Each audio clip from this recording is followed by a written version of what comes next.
What if I told you that the secret to vibrant health, boundless energy, and protection from disease could be found in three simple elements that surround you every single day? Elements so basic that they're completely free, yet so powerful that modern science is only now beginning to understand their incredible healing potential. Over 120 years ago, a remarkable woman named Ellen White wrote about these three life-giving forces with such precision that her insights read like a modern medical textbook. She understood secrets about blood circulation, respiratory health, and sunlight therapy that wouldn't be validated by science for decades to come. Today, I'm going to reveal these forgotten principles that could completely transform your health and vitality. The three elements I'm talking about are pure air, healthy blood circulation, and sunlight. And Ellen White's understanding of how they work together was nothing short of revolutionary. But here's what will absolutely shock you. Everything she wrote about these natural health foundations in 1905 has been proven correct by modern research, sometimes down to the smallest detail. Before we dive into these life-changing revelations, I need you to hit that subscribe button and comment below telling me where you're watching from around the world. Your engagement helps spread these timeless health truths to people who desperately need them, and I love connecting with our global community of health seekers. Today's insights come directly from Chapter 20 of Ellen White's masterpiece, The Ministry of Healing, titled General Hygiene. This chapter contains what might be the most practical and scientifically accurate health advice ever written, decades before modern medicine understood these principles. We're going to explore how Ellen White's teachings about circulation, respiration, and sunlight can unlock levels of health you never thought possible. Let me start with something that will completely change how you think about your blood. Ellen White wrote, "In order to have good health, we must have good blood, for the blood is the current of life. It repairs waste and nourishes the body. When supplied with the proper food elements and when cleansed and vitalized by contact with pure air, it carries life and vigor to every part of the system." Think about what she's saying here. Your blood isn't just fluid carrying nutrients. It's literally the current of life flowing through your body. Every cell, every organ, every system depends on the quality of this life-giving stream. But here's the revolutionary part. She understood that blood quality depends entirely on what you feed it, both through nutrition and through the air you breathe. Modern hematology has proven Ellen White absolutely correct. We now know that blood carries oxygen, nutrients, hormones, immune cells, and waste products throughout the body. Recent research has shown that blood quality directly impacts everything, from cognitive function to immune response to longevity. What Ellen White called the current of life is exactly what modern medicine recognizes as the body's most vital transportation system. But she didn't stop with just describing blood's importance. Listen to this incredibly detailed explanation of circulation. At every pulsation of the heart, the blood should make its way quickly and easily to all parts of the body. Its circulation should not be hindered by tight clothing or bands, or by insufficient clothing of the extremities. Whatever hinders the circulation forces the blood back to the vital organs, producing congestion. Headache, cough, palpitation of the heart, or indigestion is often the result. This is pure medical genius. Ellen White understood that circulation problems don't just affect one area, they create a domino effect throughout the entire body. She knew that poor circulation to the extremities would cause blood to back up in vital organs, leading to specific symptoms like headaches, heart palpitations, and digestive issues. Modern cardiovascular medicine has validated every word of this insight. Studies have shown that peripheral circulation problems do indeed cause blood to pool in central organs, leading to exactly the symptoms Ellen White described. Researchers have found that tight clothing, especially around the waist and chest, can reduce circulation by up to 30%. What's even more remarkable is that she understood the connection between cold extremities and internal organ congestion, a principle that wasn't accepted by mainstream medicine until the late 20th century. She was particularly concerned about women's health, writing about the dangers of tight clothing.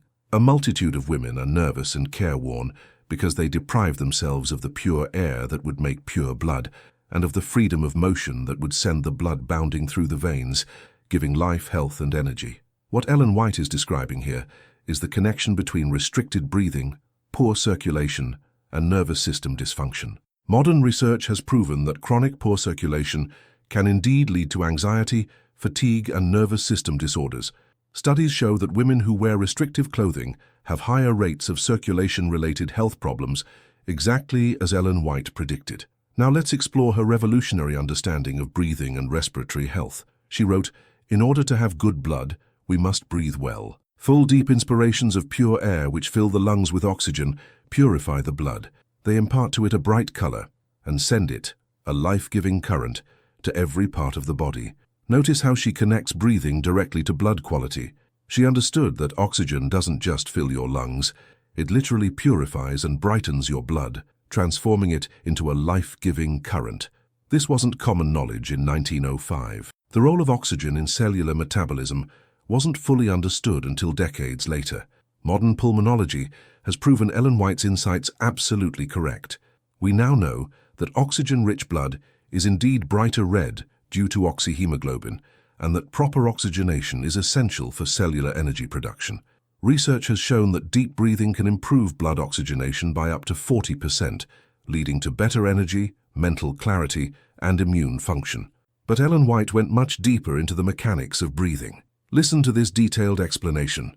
A good respiration soothes the nerves.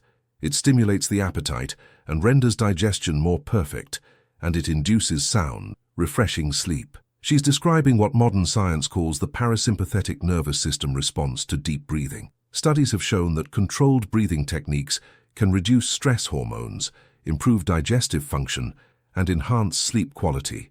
What researchers now call diaphragmatic breathing, or yogic breathing, is exactly what Ellen White advocated over a century ago. She also understood the dangers of shallow breathing. The lungs should be allowed the greatest freedom possible. Their capacity is developed by free action. It diminishes if they are cramped and compressed. Hence the ill effects of the practice so common, especially in sedentary pursuits, of stooping at one's work. Ellen White recognized that lung capacity is like a muscle, use it or lose it. She knew that poor posture and sedentary work habits would gradually reduce respiratory function. Modern respiratory therapy has proven this completely accurate. Studies show that people with poor posture can lose up to 30% of lung capacity, and that this reduction leads to chronic fatigue, poor concentration, and increased susceptibility to respiratory infections. Her description of what happens with restricted breathing is remarkably detailed. In this position, it is impossible to breathe deeply. Superficial breathing soon becomes a habit, and the lungs lose their power to expand. A similar effect is produced by tight lacing. What she's describing is exactly what modern medicine calls restrictive lung disease, a condition where the lungs can't fully expand. She understood that this becomes a self-perpetuating cycle. Poor posture leads to shallow breathing, which weakens the respiratory muscles, which makes deep breathing even more difficult. But listen to her explanation of what happens when breathing is compromised. Thus, an insufficient supply of oxygen is received. The blood moves sluggishly. The waste, poisonous matter, which should be thrown off in the exhalations from the lungs, is retained, and the blood becomes impure. Not only the lungs, but the stomach, liver, and brain are affected. This is an incredibly sophisticated understanding of respiratory physiology. Ellen White knew that poor breathing doesn't just affect the lungs. It impacts every organ system. She understood that the lungs are not just for taking in oxygen, but for eliminating waste products through exhalation. Modern medicine has confirmed that poor respiratory function does indeed affect liver function, brain function, and digestive health, exactly as she described. She even understood the psychological effects of poor breathing.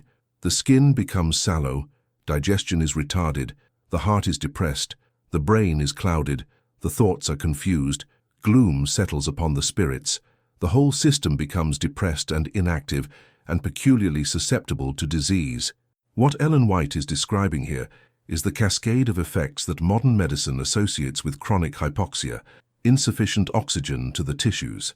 Research has shown that poor oxygenation does indeed cause exactly these symptoms: pale skin, digestive problems, heart irregularities, brain fog, depression, and increased infection susceptibility.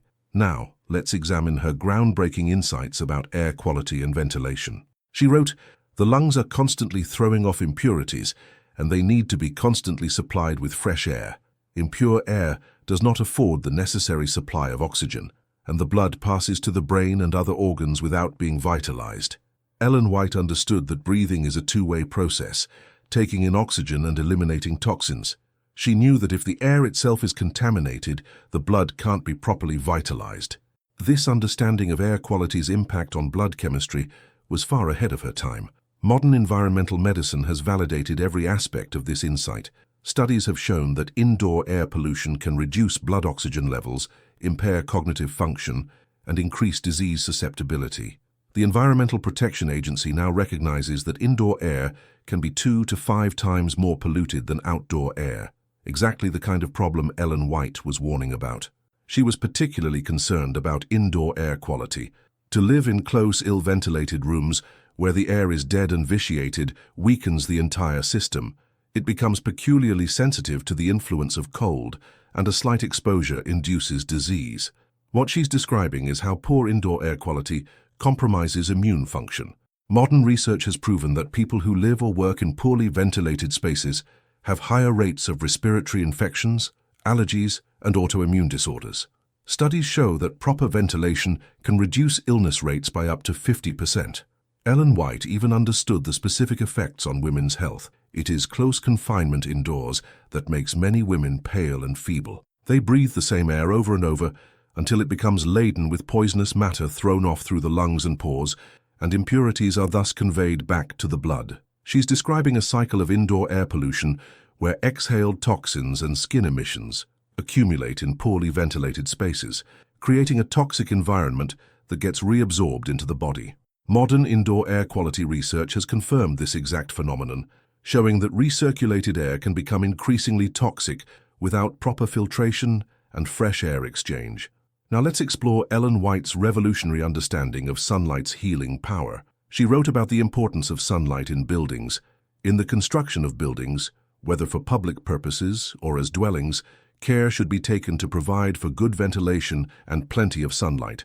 She understood that sunlight isn't just pleasant, it's essential for health. In an era before anyone knew about vitamin D, before anyone understood the antimicrobial effects of ultraviolet light, Ellen White was insisting that buildings be designed to maximize sunlight exposure. Modern research has validated the profound importance of sunlight for human health. Studies have shown that buildings with ample natural light have lower rates of infectious disease, better air quality, and occupants with improved mood, energy, and immune function.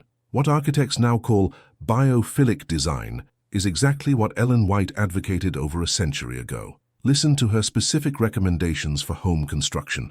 Let there be a current of air and an abundance of light in every room in the house. Sleeping rooms should be so arranged as to have a free circulation of air day and night. No room is fit to be occupied as a sleeping room unless it can be thrown open daily to the air and sunshine. She understood that bedrooms need both airflow and sunlight exposure, even if people sleep in darkness. Modern sleep research has proven that bedrooms without adequate air circulation have higher levels of carbon dioxide, which disrupts sleep quality and cognitive function. Studies also show that exposure to natural light during the day is essential for proper circadian rhythm regulation and quality sleep at night. Ellen White was particularly concerned about guest rooms and less used spaces. The guest chamber should have equal care with the rooms intended for constant use.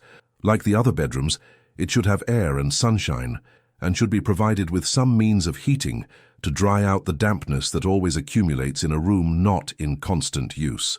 She understood that stagnant spaces develop problems that can harm health. Modern building science has confirmed that unused rooms develop higher humidity, mold growth, and air quality problems. What Ellen White intuited about dampness and health has been proven by research showing that damp environments promote harmful bacteria and fungi that can cause serious health problems. Her warning about sleeping in such spaces was prophetic. Whoever sleeps in a sunless room or occupies a bed that has not been thoroughly dried and aired does so at the risk of health and often of life. Modern studies have shown that sleeping in damp, poorly ventilated spaces significantly increases the risk of respiratory infections, asthma, and even serious lung diseases. What Ellen White warned about over a century ago is now recognized as a major public health concern. She made an interesting comparison between plants and people. In building, many make careful provision for their plants and flowers. The greenhouse or window devoted to their use is warm and sunny, for without warmth, air, and sunshine, plants would not live and flourish. If these conditions are necessary to the life of plants, how much more necessary are they for our own health and that of our families and guests?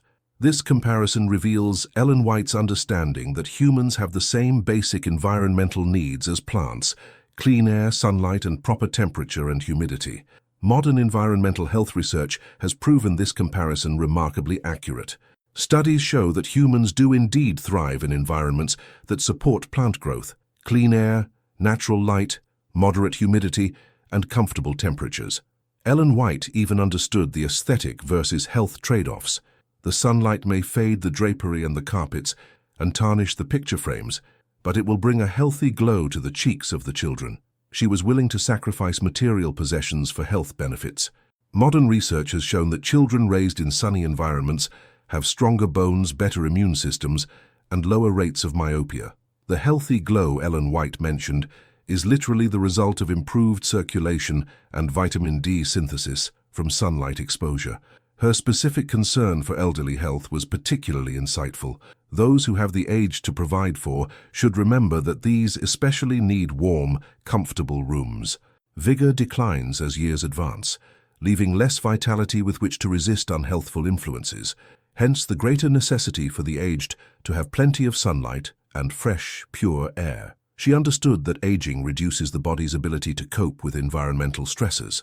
Modern gerontology has proven that elderly people are indeed more susceptible to air quality problems, temperature extremes, and light deprivation. Studies show that nursing home residents with access to natural light and fresh air have better health outcomes and longer lifespans.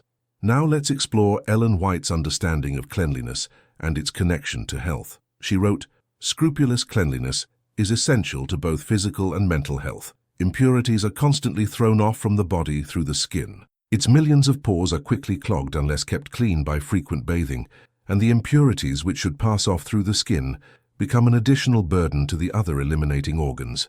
She understood that the skin is an organ of elimination, not just protection. She knew that if skin pores become clogged, it puts extra strain on the kidneys, liver, and lungs. This understanding of the skin as part of the body's detoxification system was far ahead of medical knowledge in her time. Modern dermatology and toxicology have proven Ellen White absolutely correct. Research has shown that the skin eliminates up to 1 pound of waste products daily through sweat and sebum. When this elimination pathway is blocked, other organs must work harder to remove toxins, leading to kidney stress, liver overload, and respiratory problems.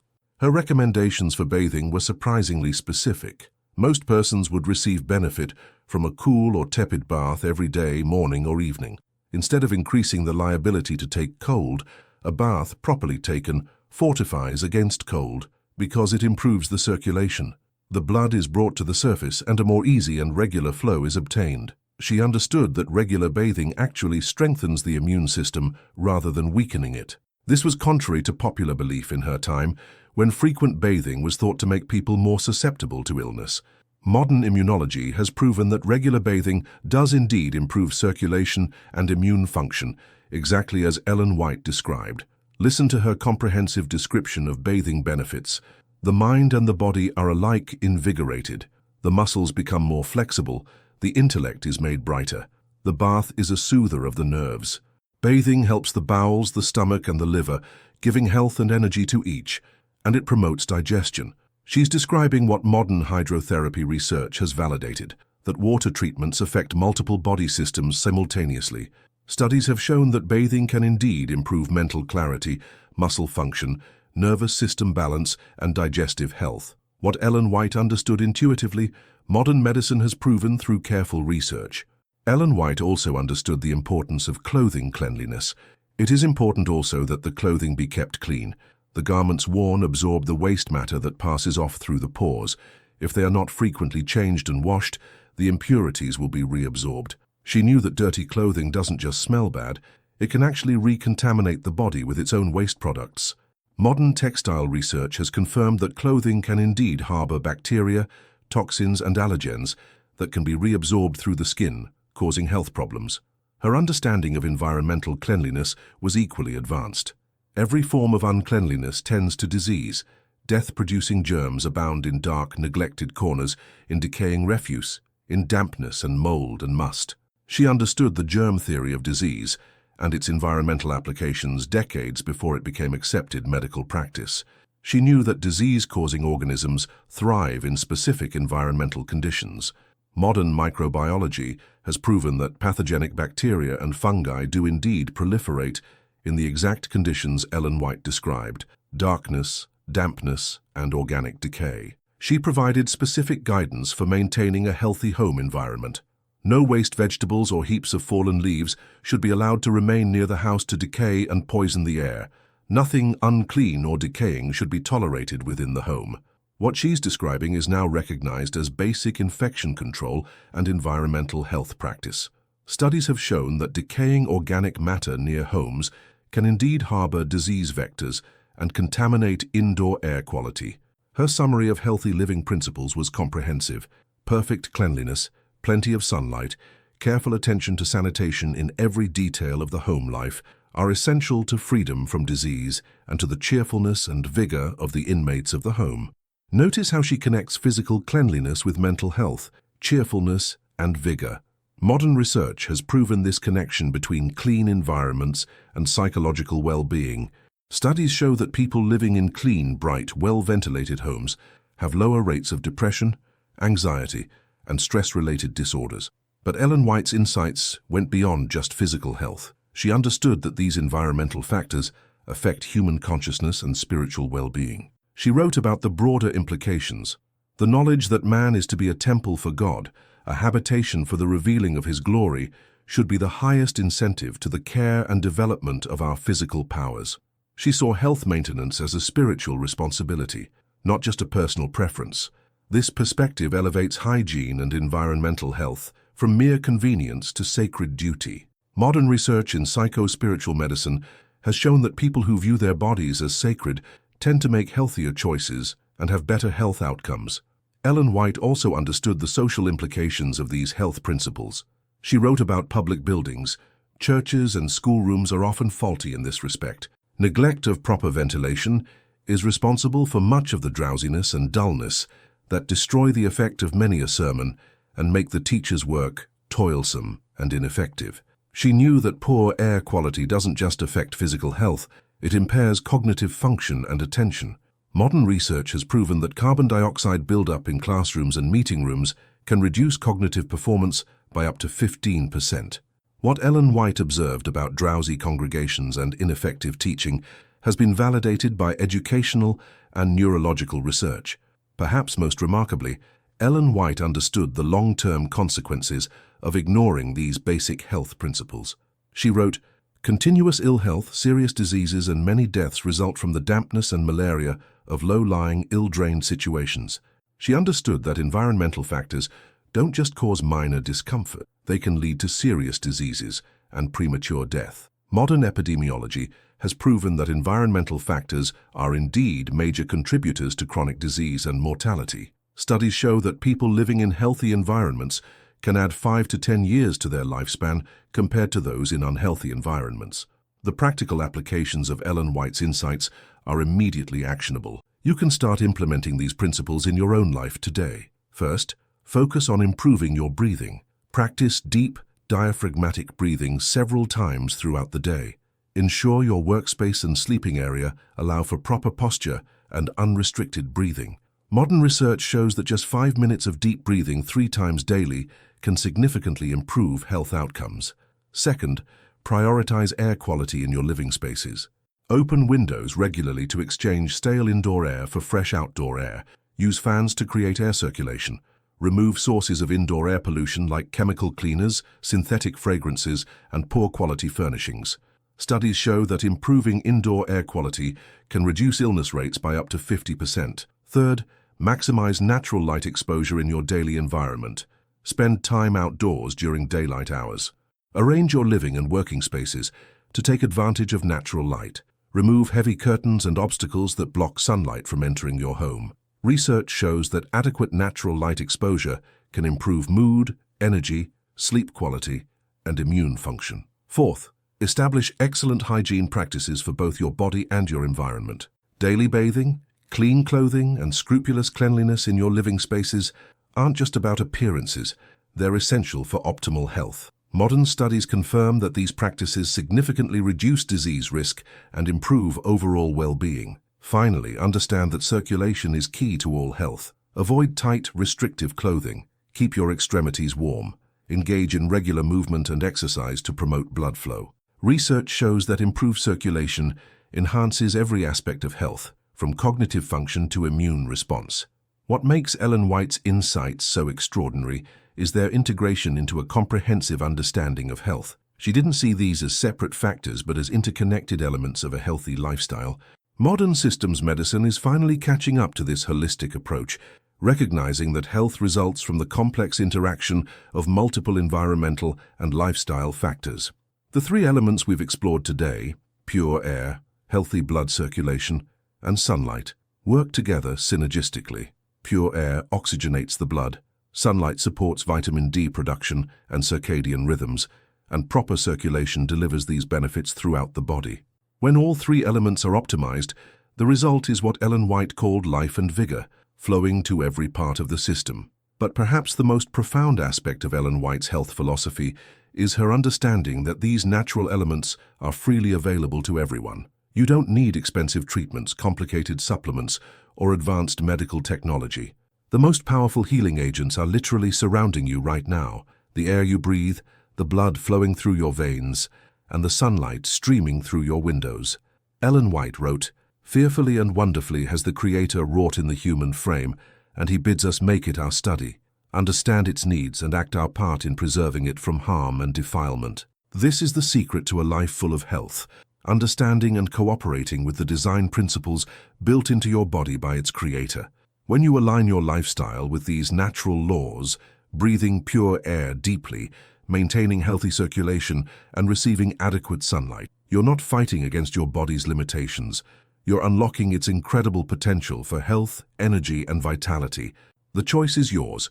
You can continue living in environments that work against your body's design, or you can embrace the simple, powerful principles that Ellen White revealed over a century ago. The same principles that modern science has validated. The same principles that could transform your health starting today. Pure air, healthy blood circulation, and healing sunlight.